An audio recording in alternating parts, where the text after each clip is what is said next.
नमस्कार किसान साथियों, आप लोगों का स्वागत है हमारे यूट्यूब चैनल एक्शन 5-4 में। किसान साथियों, हमारे किसान साथियों ने लगभग सरसों की बुआई कर ली है और बहुत सारे किसान साथियों की सरसों लग के लगभग 30-35 दिन का हो चुका है। कुछ कुछ किसान साथियों ने अगेती लगा रखी थी और कुछ किसान साथी हमारे मिलने वाले किसान साथियों के भी लाई इस टाइम लगभग किसी-किसी के 25-30 दिन का हो चुका है। तो किसान साथियों के मन में भ्रम सबसे ज़्यादा ये रहता है कि इस पहली खाद आपको कब लगाना चाहिए और कब पहला पानी कब लगाना चाहिए। तो ये वीडियो उन किसान साथियों के लिए है। किसान साथियों, पहला पानी लगभग आपको 25 से 30 दिन के भीतर लगाना होता है, वो भी हल्के माध्यम से लगाना होता है। पानी जब भी लगाएं तो बराबर हर फसल में जब भी पानी लगाएं तो उसका जो है कहीं पे भी पानी का जमाव एक जगह ना हो जाए, इसका ध्यान आपको विशेष तौर पे रखना होता है। किसान साथियों, ये बिल्कुल सरसों की फसल में शिशु अवस्था होती है। 2 से 3 पत्ती की सरसों इस टाइम होती है, तो इस टाइम सबसे ज़्यादा इनको पोषक तत्वों की ज़रूरत होती है और उसमें विशेषकर नाइट्रोजन की सबसे ज़्यादा ज़रूरत पड़ती है। इसीलिए आपको लगभग 35 से 40 किलो यूरिया प्रति एकड़ के हिसाब से यूरिया बिखेरनी होती है। सिंचाई के पहले लगा सकते हैं या सिंचाई के 2 दिन बाद लगा सकते हैं। अपितु यदि सिंचाई के बाद लगाते हैं तो खेत काफ़ी गीला रहता है, तो आपको सिंचाई से पहले ही यूरिया बिखेरनी चाहिए।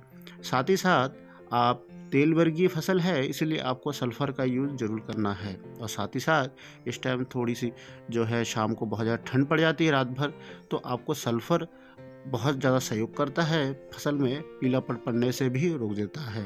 एक तरह का ग्रोथ प्रमोटर का काम भी करता है और एक तरह का फंगिसाइड का काम करता है। तो आपको 3 किलो के हिसाब से सल्फ़र का प्रयोग करना चाहिए, क्योंकि ये की मात्रा को आगे जाके बढ़ा भी देता है। किसान साथियों, जब भी 35-40 दिन का आपका सरसों का खेत हो जाए, फसल हो जाए, तो आप उसमें खरपतवार का ध्यान ज़रूर रखना चाहिए।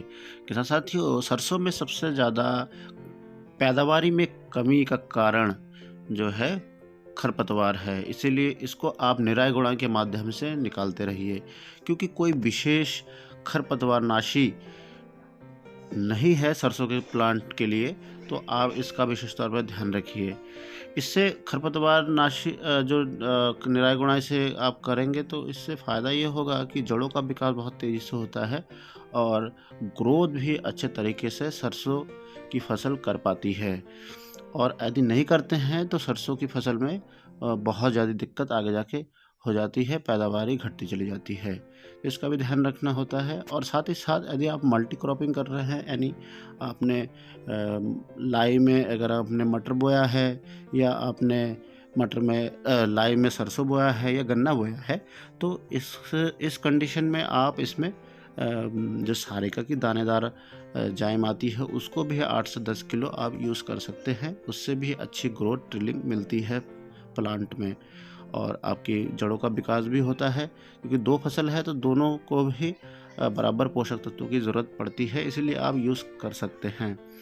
और किसान साथियों, एक चीज़ का और ध्यान आपको रखना चाहिए कि आपके फंगिसाइड जो फफूंदी नाशक अगर पीलापन पड़ रहा है तो उसका भी विशेष तौर पे ध्यान रखना चाहिए। मिलते हैं दूसरे किसान साथियों दूसरे वीडियो में। वीडियो आपको पसंद ज़रूर आई होगी, चैनल को सब्सक्राइब शेयर ज़रूर करें।